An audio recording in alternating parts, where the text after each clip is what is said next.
Right, so I got a question for you. What's more dangerous than a genetically augmented enhanced super soldier clad in 8-foot tall power armor wielding a gun that shoots tank ammunition? Your mom. Got him! Here's your answer. A genetically augmented enhanced super soldier clad in 8-foot tall power armor with a gun that shoots tank ammunition, as well as a giant chainsaw sword larger than your average man. Ladies and gentlemen, I present to you 40k. Salutations Rangers, General Bradley 101 here, back at you again with some more lore. And today's video, boys and girls, we are taking a look at the ChainSword, as well as the other melee weapons of the Adeptus Astartes. And to a larger extent 40k, because everyone uses like melee weapons in 40k, it's 40k. We don't talk about them. We talk about him, but we do not talk about them. The Taunar is pretty cool though, I will not lie. So we'll be going over the 3 main varieties of melee weapons used by the Space Marines, and just talking a little bit about them. So, let's crack on. First thing first, the often forgotten but incredibly useful combat knife. Now, while this is actually a combat knife, it is literally a sword to modern humans. Like, this thing could easily be over 1 meter long. And it's made from the most durable and hardest alloys that are sharpened to what are known as a monomolecular edge. So, quite literally as thin as a molecule. Which is, you may be thinking, that sounds like bullshit. Well, yes, but it's also 40k, so it's just par for the course. People often forget them because they're not nearly as flashy as the other weapons, but they're incredibly useful and durable. Also, they could be mounted as bayonets, but this tends to be seen as something primarily from the Horus Heresy. I don't know if that's because of like out-of-universe reasons, or perhaps it just fell out of favor. Who knows? Anyway, that's a combat knife. Now we're getting to the main bread and butter, the most iconic weapon used by the Space Marines, the ChainSword. The ChainSword is quite literally what it sounds. It's a combination of a chainsaw sword. Chainsaw sword. That's what it is. Bloody hell. Each one of these teeth on the chainsaw sword are made from a adamantine alloy or something similar. And with the combat knife, they are sharpened to a monomolecular edge, 1 molecule thin. Basically, the way that it works is there is the hilt. There is a trigger on the hilt, and you rev it and slash it into people. Chainsaw sword. It's metal as all hell, pretty stupid, and just bloody beautiful. Honestly, that's how you can describe 40k, really. Now, there are different varieties of chainswords. Generally, they are one-handed versions and arming sword length, generally speaking, so about 90 centimeters, give or take. It depends, really. Obviously, for an Astarte, it's going to be bigger, because Astarte is bigger, but they are primarily used by the Astartes, well, the Imperium, really, but Chaos makes use of them, the Eldar as well make great use of them, and really anyone can make use of chainsaw. It's one of those things where, while these are the main people who use them, it's not out of place for a Thane from the Leagues of Voltron to have them, or an Orc boss to have them. They're primarily seen as pseudo-elite. I mean, sergeants of the Imperial Guard often carry them, so they are sometimes status of symbols, but they're not that too elite. The only other variant of the chainsaw is the two-handed eviscerator. As I said, it's basically a chainsaw greatsword. 2 hands, big swing, big cut, big damage. Oh, that's a lot of damage! Not really much else to say beyond that. The chainsaw sword is... Chainsword. I mean, it is a chainsaw sword, really, but Jesus. It's a very simple weapon, but its simplicity is part of its charm, also its brutality. I remember getting into 40k, and the first thing I ever saw was the Dawn of War 3 trailer, and it's that one scene where the Space Marine is getting cut open by the killer can, I think. And for me, it was just so incredibly brutal, because while he's getting cut apart, he's not really too worried about the pain. He's just trying to, like, break the arm off, and it's like, wow, this is metal as hell. What is this universe? So, with the chainsaw, its simplicity is its just brutality, and its simple brutality is its charm. You know, 40,000 years in the future, chainsaw sword. God, I love 40k. Right, well that's chainswords in a nutshell. Now moving on to the next category, that being power weapons. Now, if you thought the chainsaw being monomolecular edged was kind of bullshit, well, you're going to bend over and die when you hear about power weapons. So, power weapons are essentially a melee weapon, master-crafted, monomolecular edge, glorious adamantine, except they have what are known as a power field generator. Essentially, what it is, it's either attached to a backpack and then attached to the weapon via a power cable, or more often than not actually built into the blade itself. How? 40k, don't ask. And what it does is that it projects what is known as a power field. And that power field essentially allows it to bypass matter and material. So yeah, it literally phases the blade through armor to get to like the fleshy bits on the inside. So you may be thinking, wow, this must be a ultimate weapon of destruction if it can pass through armor. Well, yes and no, because in 40k, there are certain armors that can withstand it, and yeah, power scaling, 40k and power scaling, it's dumb sometimes.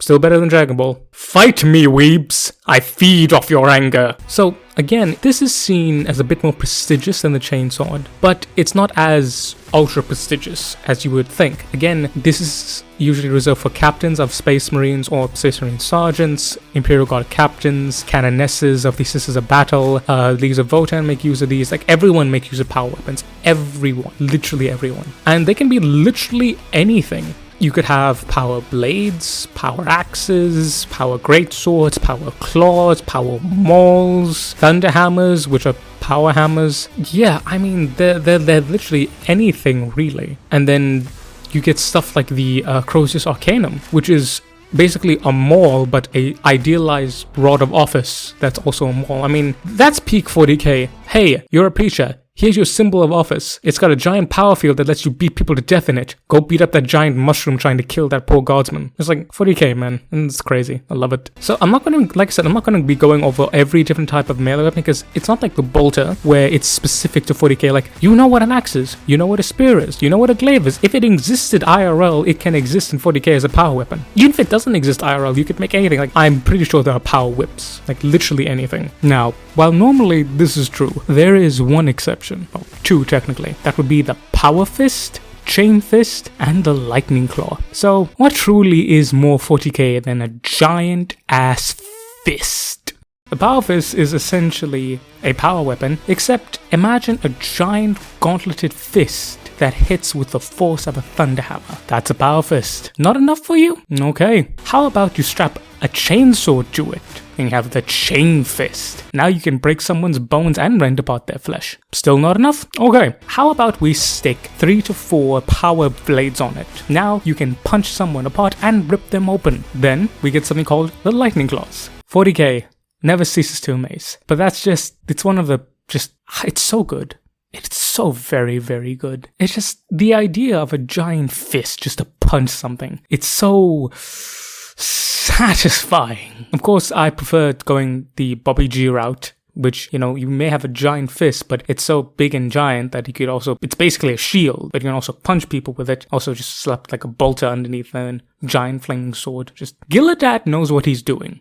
Alright, he may not be the best melee combatant, but he sure is a damn good one. Yep, those are power weapons. Very iconic and really cool. And then we come to the third and the final category used by the Space Marines, that being force weapons. Force weapons are exclusively utilized by psychers, because unlike the power weapons where they need a power generator to project a power field, these particular units use their psychic powers to imbue their weapons with psychic shenanigans. So it could literally be anything. For the example, for the salamanders, they can use their psychic power to light it on fire, because fire! Like the power weapons, these could be anything. You could get force mauls, force sabers, force pikes, force axes. And what's different from power weapons though is that the more powerful the psyker, the more powerful the weapon. And in some cases there have been weapons, you know, not being able to handle the full psychic mic and, like, you know, causing an explosion, which either kills the person depending on who they are, or it causes it to mutate, but it depends from time to time. But it's incredibly rare, because to get a big brain psyker, you need, like, to be like a Space Marine or something. And Space Marines, well, they use quality things. So yeah, take that with a grain of salt here and there, but it is possible. Now, those are the main varieties used by Space Marines. There are just some naming conventions we need to talk about. The Space Wolves, their power weapons are known as frost weapons because their power fields also emit a frost-like glow. Now, I'm not entirely sure whether that's just cosmetic or if there's something special in their system that causes it to have icicle properties. Not entirely sure. I think it's just naming conventions, because Space Wolves and their naming conventions are just...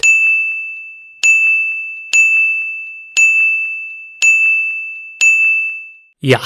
Also, same thing with Chaos Space Marines. They have accursed weapons, which are just power weapons, but, you know, kinda a little different. They're not the same thing as demon weapons. Demon weapons are quite literally weapons that have been forged by a demon or have a demon in them. So accursed weapons are just Chaos Space Marine power weapons. And yeah, that's the Space Marine melee weapons. Again, a pretty short video, well, by my standards at least. But that's because these are just types of weapons. Like I said, you could take like a sword, an axe, a pike, a halberd, anything. You could make a chain pike, you could make a power pike, you could make a force pike. Like, I could sit here go through every single proper weapon and all this and all the different varieties, but there's nothing that special about them. Either they're just made from a ultra super duper awesome alloy, or they were wielded by someone amazing, but at the end of the day, they're all the same thing. As I said before, you could have any one of these weapons used by anyone, with the exception of the force weapon, which has to be used by a librarian. But you want to make a force halberd? Go ahead. I mean, I think the Grey Knights, you make great use of force halberds. But that's just a little explanation there for you. Nice, simple, and effective, much like melee weapons and of themselves. I've said this, and I'll say it again. The bayonet will never disappear, because you're gonna run out of ammo far quicker than your sword's gonna dull. And I'm glad to see that the Space Marines realize that. Now, you may be saying, hey,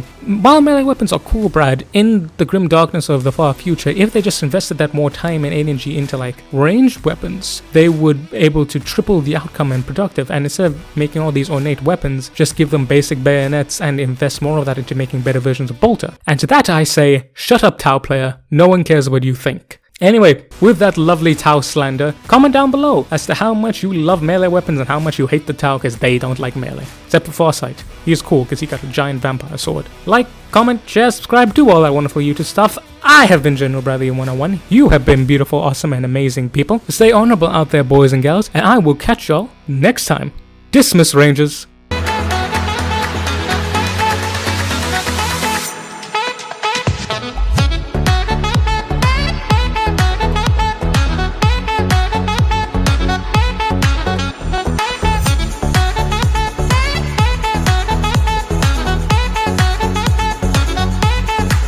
Glorious melee combat.